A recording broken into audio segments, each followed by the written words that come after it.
Doctor slum drama के episode 1 की शुरुआत में हम अपनी फीमेल लीड हान को देख पाते हैं, जहां पर हान प्रोफेशनल वाइज एक डॉक्टर थी।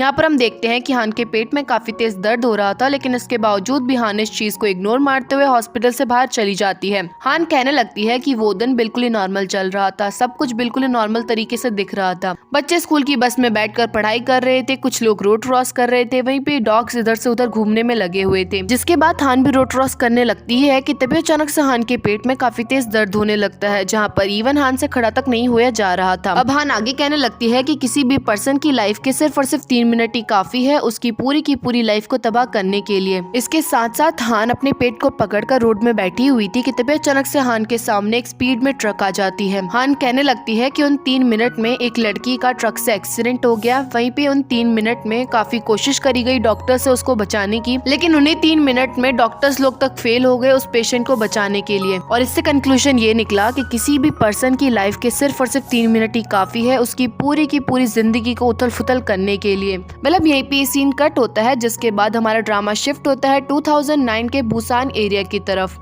आज बुसान एरिया में काफी ज्यादा चहल पहल दिखाई दे रही थी और इसका मेन रीजन ये था कि हान ने पूरे बुसान एरिया में टॉप मारा था। और ऑफ कोर्स पूरे एरिया में टॉप मारना कोई नॉर्मल बात नहीं होती, जिसके चलते हान की मॉम का इस मूवमेंट पर फ्लेक्स मारना तो बनता ही बनता है। और इवन इसी खुशी के मौके पर हान की मॉम और हान के अंकल मिलकर पूरे गाँव वालों को आज फ्री में खाना खिलाते हैं। इसके साथ साथ 2 आदमी हान की मॉम के पास जाकर कहने लगते हैं कि हमें यकीन नहीं हो पा रहा कि हान ने पूरे एरिया में टॉप मारा है। हमें मालूम नहीं था कि छोटे से बुसान एरिया में भी कोई ऐसा पढ़ाकू बच्चा निकल पाएगा। वेल ये आपस में बात कर ही रहे थे कि तभी अचानक से इनकी नजर पड़ती है हान पर, जो कि भागते हुए अपने घर की तरफ जा रही थी। वेल भागते हुए घर की तरफ जाना तो नॉर्मल बात थी, बट यहाँ पर हान ने अपने हाथों में किताबें भी पकड़ी हुई थी, यानी कि हान भागते हुए अपनी किताबों को भी पढ़ने में लगी हुई थी। वेल ये चीज देखकर सभी के सभी काफी ज्यादा शॉक्ड हो जाते हैं, जिसके बाद हान की मॉम अपनी बेटी की तारीफ करते हुए कहने लगती है कि हमारी बेटी तो ऐसी ही है शुरुआत से, वो अपना एक भी मिनट वेस्ट नहीं करती है। जब वो 1 साल की थी तब वो इजीली ABCD बोलना सीख गई थी। वहीं पे जब तक वो 3 साल की हुई तब तक उसे फैक्टराइजेशन करना बिल्कुल ही आसानी से आ गया था। और इतना ही नहीं बल्कि हान अपने अंडरवियर से लेकर सॉक्स तक जो है वीकली वाइज अरेंज करके रखती है, ताकि इन सब चीज को सेलेक्ट करने में हान का टाइम वेस्ट ना हो। और इसके अलावा हान बिल्कुल ही सादा खाना खाती है, जो कि इजीली डाइजेस्ट भी हो जाए और सिर्फ 7 मिनट में खत्म भी। और इसके साथ साथ हान हमेशा अपने साथ एक टाइमर को रखती है, जहाँ पर हान जैसे ही पढ़ने बैठती है तो टाइमर ऑन कर देती है और जैसे ही थोड़ा ब्रेक लेती है तो उस टाइमर को बंद कर देती है। जिसके चलते हान पूरे दिन में पन्नों को पलटना, पानी पीना, पेंसिल शॉर्प करना, पेन ढूंढना, इन सब चीज को छोड़कर सिर्फ और सिर्फ हान 17 घंटे पढ़ाई करती है। मतलब सीन शिफ्ट होता है सियोल एरिया की तरफ, जहाँ पर हम देख पाते हैं हमारे मेन लीड जियोंग को। यहाँ पर सियोल में भी जियोंग ने पूरे एरिया में टॉप मारा होता है, जिसके चलते जियोंग के दोस्त काफी ज्यादा जियोंग को प्रेस कर रहे थे। इसके साथ साथ हम हान और जियोंग के बीच में काफी बड़ा डिफरेंस भी देख पाते हैं, जहाँ पर हान पूरे दिन पढ़ाई करती रहती है और जियोंग अपने दोस्तों के साथ मस्ती। जिसके चलते ऑफ कोर्स हान अगर पूरे दिन पढ़ाई करेगी तो उसका टॉप मारना तो बनता ही बनता है।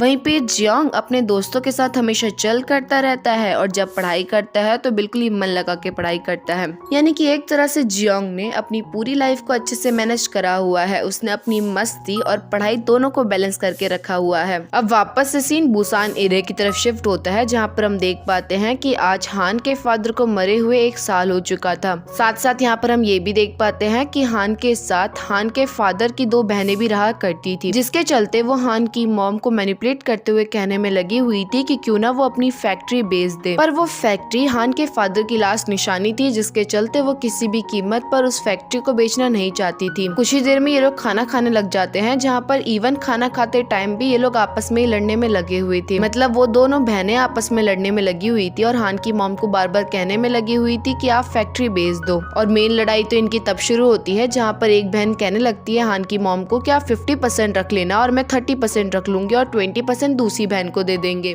बट लालची तो हर कोई होता है ना, जिसके चलते वो दोनों बहनें आपस में अब लड़ने लग जाती है कि मैं 20% क्यों रखूं और तू 30% क्यों रखेगी। और अब होना क्या था, दोनों की दोनों बहनें इतनी ज्यादा बिगड़ैल टाइप की थी, जिसके चलते वो आपस में ही लड़ने लग जाती है। इवन यहाँ पर हान की मॉम और हान का भाई काफी कोशिश करते हैं इनको रोकने की, बट इसके बावजूद भी ये लोग रुकते ही नहीं। और सबसे फनी मोमेंट तो ये था कि हान खाना खाते टाइम भी किताब लेकर बैठी हुई थी, यानी कि वो एक तरह से खाना खाते खाते भी पढ़ाई कर रही थी। और जब इवन यहाँ पर दोनों दोनों बहनों की लड़ाई भी हो जाती है। इसके बावजूद भी हान को कुछ फर्क पड़ता ही नहीं। हान सिर्फ और सिर्फ फोकस करती है अपने पढ़ने में। लेकिन अब पढ़ते पढ़ते हान तुरंत ही टाइमर बंद कर अपनी मॉम के पास जाकर कहने लग जाती है कि मॉम फैक्ट्री बेच दो। और वैसे भी फादर को मरे हुए 1 साल हो चुका है, जिसके चलते जितना भी पैसा हमें फैक्ट्री को बेचकर मिलेगा उन पैसों के थ्रू हम सियोल चले जाएंगे और वहाँ पर जाकर मैं अपने आगे डॉक्टर की पढ़ाई कंप्लीट करूंगी। और रही बात इन दोनों बहनों की, तो हमें इनकी ज्यादा फिक्र करने की जरूरत नहीं है। मेरे फादर मर चुके हैं, जिसके चलते हमारा इन दोनों बहनों के साथ भी रिश्ता खत्म हो चुका है।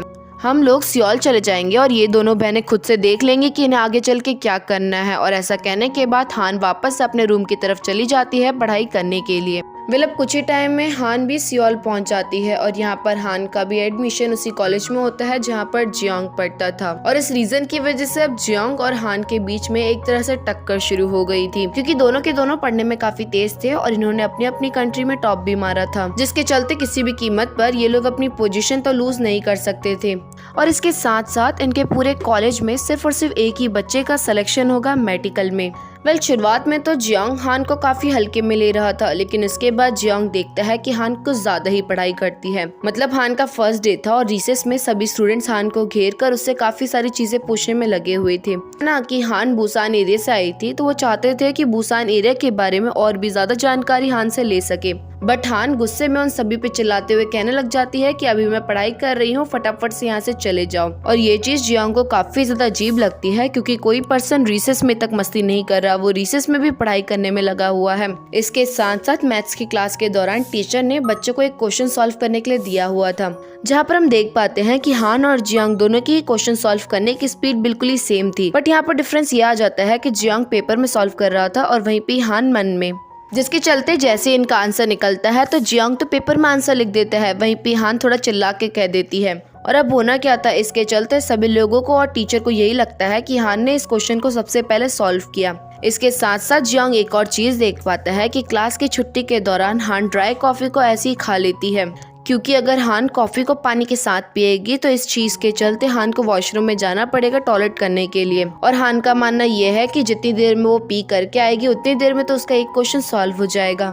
इवन छुट्टी के दौरान जियोंग ये भी देख पाता है कि हान बिल्कुल ही भागकर अपने घर की तरफ जा रही थी, जहाँ पर कॉलेज का गार्ड जियोंग को देखकर कहने लग जाता है कि अभी तक तो तुम टॉपर थे, लेकिन अब तुम आगे टॉपर नहीं रहने वाले हो। और इसका मेन रीजन ये था कि हान हमेशा भागकर घर जाया करती थी, ताकि वो बिल्कुल भी रास्ते में आने जाने का टाइम वेस्ट ना करे। और अब होना क्या था, इतना सब कुछ देखने और सुनने के बाद जियोंग को भी लगने लगा था कि सच में हान काफी मेहनत करती है। अगर जियोंग ने अभी से मेहनत करनी शुरू नहीं करी तो जियोंग हान से पीछे रह जाएगा और इसके साथ साथ हान हर चीज में जियोंग से आगे निकल जाएगी। ड्रामा शिफ्ट होता है 2023 में, जहाँ पर आज डॉक्टर्स का अवार्ड फंक्शन था। यहाँ पर काफी सारे डॉक्टर्स आए हुए थे, जिनमें से एक फेमस डॉक्टर का नाम था दायोंग।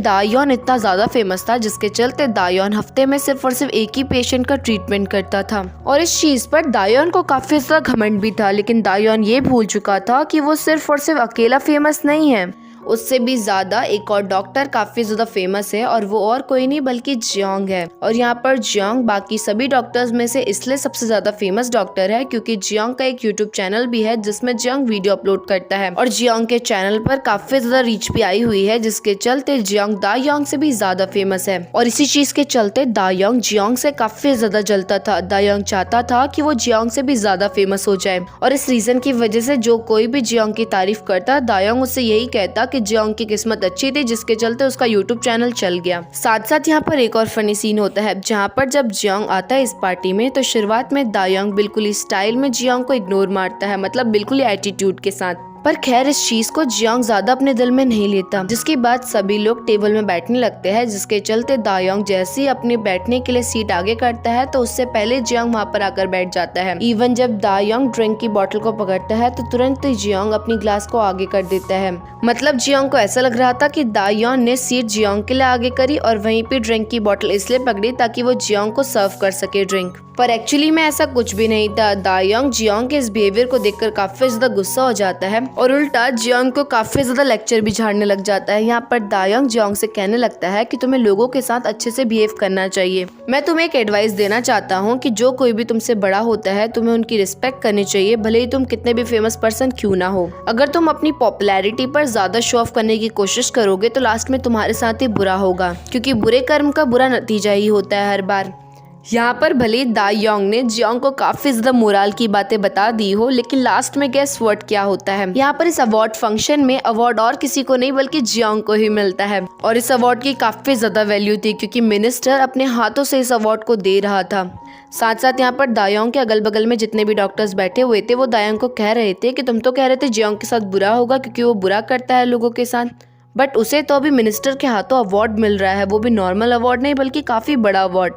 और इस चीज़ को देखकर अंदर से दायोंग को भी काफ़ी जलन मच रही थी, लेकिन इसके बावजूद भी दायोंग बाकी डॉक्टर से कहने लग जाता है कि शायद से जियोंग का लक अच्छा था, अदरवाइज ये अवार्ड किसी और को मिलता, वो इस अवार्ड के काबिल है ही नहीं। ड्रामा थोड़ा आगे बढ़ता है जहाँ पर जियोंग अपने दोस्तों के साथ बार में बैठा हुआ था, जहाँ पर किम जियोंग से कहने लगता है कि हमारी क्लास का रियूनियन होने वाला है, वहाँ पर हमारे सारे के सारे पुराने दोस्त आएंगे, तो क्या तुम भी चलोगे हमारे साथ उस पार्टी में। जिस पर जियोंग कहने लगता है कि वैसे तो मुझे सारे दोस्तों की काफी ज्यादा याद आ रही है, इवन मुझे अभी तक उन सब के नाम बिल्कुल ही अच्छे से याद भी है, बट इस टाइम पर मैं कुछ ज्यादा ही बिजी हूँ और मुझे एक इम्पोर्टेंट काम भी करना है, जिसके चलते मैं तुम लोगों के साथ पार्टी में नहीं आ पाऊंगा। जियोंग के मुंह से ऐसी बात सुनकर चान योंग कहने लगता है जियोंग को कि उस पार्टी में हान आने वाली है और इसी रीजन की वजह से तुम उस पार्टी में नहीं जाना चाहते हो ना। फिर जियोंग कहने लगता है कि मैं हान के बारे में कब से सोचने लग गया, मुझे बस इतना मालूम है कि उसने मेडिकल एग्जाम दिया था जो कि काफी ज्यादा बेकार गया उसका, उसने पेपर में बहुत ज्यादा अंडरस्टैंड लिख दिया था जिसके चलते वो फेल हो गई और शायद से वो अभी किसी नॉर्मल से मेडिकल कॉलेज में पढ़ रही होगी। और इन सब चीज के अलावा मुझे हान के बारे में कुछ भी नहीं मालूम है, मुझे नहीं मालूम कि हान अभी कहाँ पर है, क्या कर रही है वो,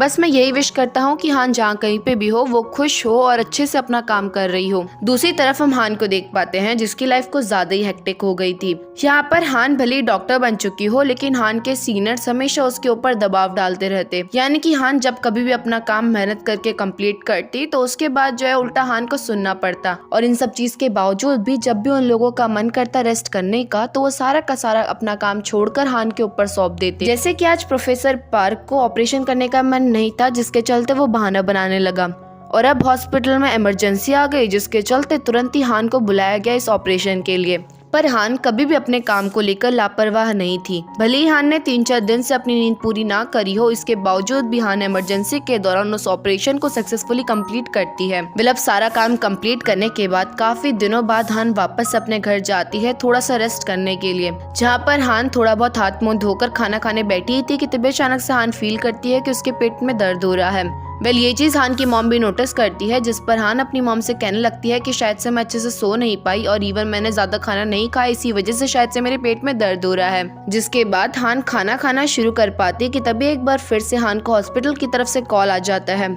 और ये एक इमरजेंसी कॉल थी जिसके चलते हान बिना खाना खाए तुरंत ही हॉस्पिटल की तरफ भागती है। अब सीन शिफ्ट होता है जियोंग की तरफ, जहाँ पर जियोंग हमें अपनी लाइफ के बारे में बताने लगता है कि एक बार वो मेडिकल की तरफ से वॉलंटियरशिप करने के लिए गया था, जहाँ पर डॉक्यूमेंट्री बनाते टाइम सभी लोगों को डॉक्यूमेंट्री में जियोंग को ज्यादा ही पसंद आया। जियोंग क्योंकि दिखने में भी काफी ज्यादा स्मार्ट था, जिसके चलते जियोंग के देखते ही देखते काफी ज्यादा फैंस बन भी गए। जिसके बाद जियोंग ने इवन अपना यूट्यूब चैनल भी ऑन कर दिया, जहाँ पर जियोंग पढ़ने में तो काफी तेज था, मतलब बताने में भी काफी अच्छा था और साथ साथ दिखने में भी काफी अच्छा था, और इस रीजन की वजह से जियोंग को काफी ज्यादा बेनिफिट हुआ और जियोंग इसी रीजन की वजह से कुछ ही टाइम में 1 मिलियन अपने यूट्यूब चैनल पे भी क्रॉस कर लिया। और इस पॉपुलैरिटी के साथ साथ जियोंग ने इवन अपना फेस मास्क शीट का भी एक ब्रांड ओपन कर दिया, जहां पर जियोंग का ब्रांड कुछ ज्यादा ही हाइप में चले जाता है।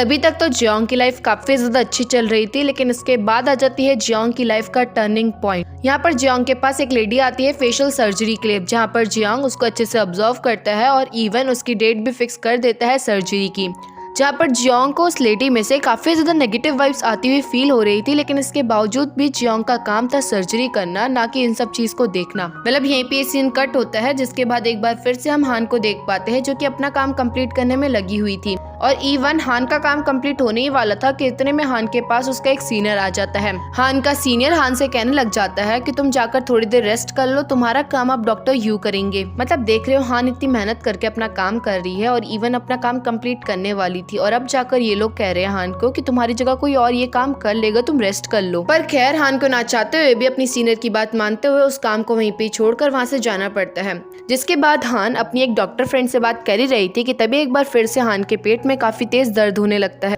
यहाँ पर इस चीज को हान की वो डॉक्टर फ्रेंड भी नोटिस करती है और हान से कहने लगती है कि तुम्हें एक बार अपना चेकअप करवा लेना चाहिए।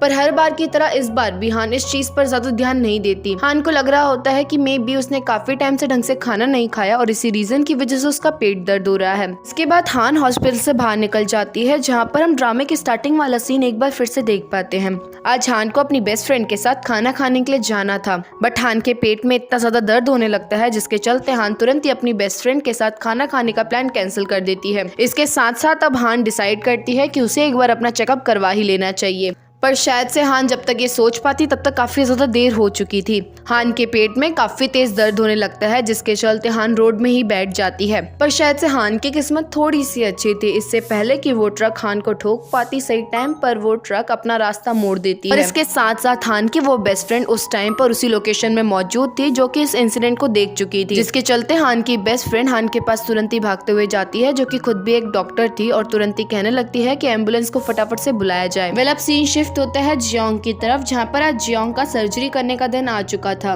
यहाँ पर जियोंग उस लेडी की सर्जरी करने से पहले उस लेडी का प्रॉपर्ली चेकअप करवाता है ताकि जियोंग ये देख सके कि उस लेडी की बॉडी भी रेडी हो सर्जरी के लिए। तब कुछ ही देर में जियोंग उस लेडी की सर्जरी करना शुरू कर देता है, जहाँ पर शुरुआत में तो सारे का सारा प्रोसेस काफी ज्यादा स्मूथली चल रहा था, लेकिन जैसा कि जियोंग को उस लेडी में से काफी ज्यादा नेगेटिव वाइब्स आ रही थी, जिसके चलते काश उसी टाइम पर जियोंग ने उस लेडी के साथ सर्जरी की बुकिंग कैंसिल कर दी होती, क्योंकि सर्जरी के दौरान देखते ही देखते अचानक से उस लेडी की बॉडी में से काफी ज्यादा ब्लीडिंग होने लगती है और एक्सेसिव ब्लीडिंग होने की वजह से उस लेडी की वहीं पे डेथ हो जाती है। और अब होना क्या था, जियोंग उस लेडी की सर्जरी कर रहा था, जिसके चलते जियोंग उस लेडी की डेथ के पीछे का सस्पेक्ट बन गया।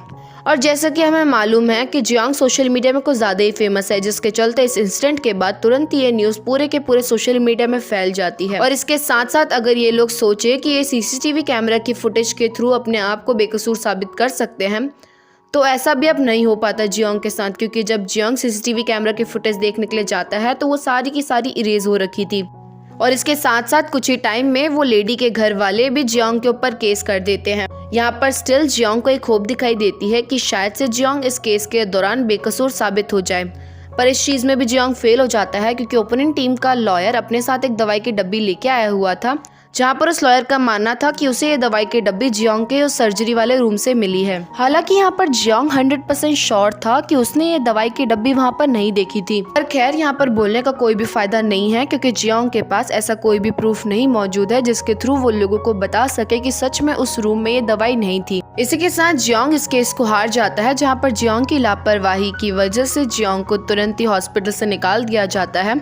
इसके साथ साथ जियोंग से ओपोनेंट टीम 1 मिलियन पैसा मांगने लगती है, अदरवाइज वो जियोंग को जेल भिजवा देगी। वेल इतना सब कुछ होने के बावजूद भी जियोंग हार नहीं मानता। जियोंग ने ठाना हुआ था कि वो कैसे भी करके अपने आप को बेकसूर साबित करके रहेगा। इसके साथ साथ जियोंग को अपने दोस्तों पे भी ट्रस्ट था। जियोंग को लग रहा था कि उसके दोस्त तो एटलीस्ट उसके ऊपर विश्वास करेंगे ही करेंगे। जियोंग की ये थिंकिंग यहाँ पर गलत निकल जाती है, क्योंकि जैसे ही जियोंग अपने दोस्तों के पास जाता है उनकी हेल्प लेने के लिए, तो चान योंग जियोंग को देखते ही खूब ज्यादा उसे मानने लगता है और कहने लगता है कि अगर सच में तुमने उस लेडी का खून नहीं करा तो उस बॉटल में तुम्हारे फिंगरप्रिंट्स के निशान कैसे आ गए। इतना सब कुछ होने के बाद जियोंग अब समझ चुका था कि उसके दोस्त भी उसका साथ नहीं देने वाले हैं। इसके बाद जियोंग के पास एक आदमी आकर उससे कहने लगता है कि जितने भी ब्रांड्स के साथ तुम कोलैब करने वाले थे उन सब ने अपनी कोलैबोरेशन कैंसिल कर दी है, और इसके साथ साथ पेनल्टी के तौर पर तुम्हें टोटल मिलाकर उन्हें $10 मिलियन देने होंगे। पर जियोंग के पास तो इतने पैसे देने के लिए थे ही नहीं, जिस पर वो आदमी जियोंग को सलाह देने लगता है कि तुम्हें अपनी घर गाड़ी सब कुछ बेच देना चाहिए, जितनी भी एक्सपेंसिव चीजें हैं तुम्हारे पास वो सब तुम बेच दो,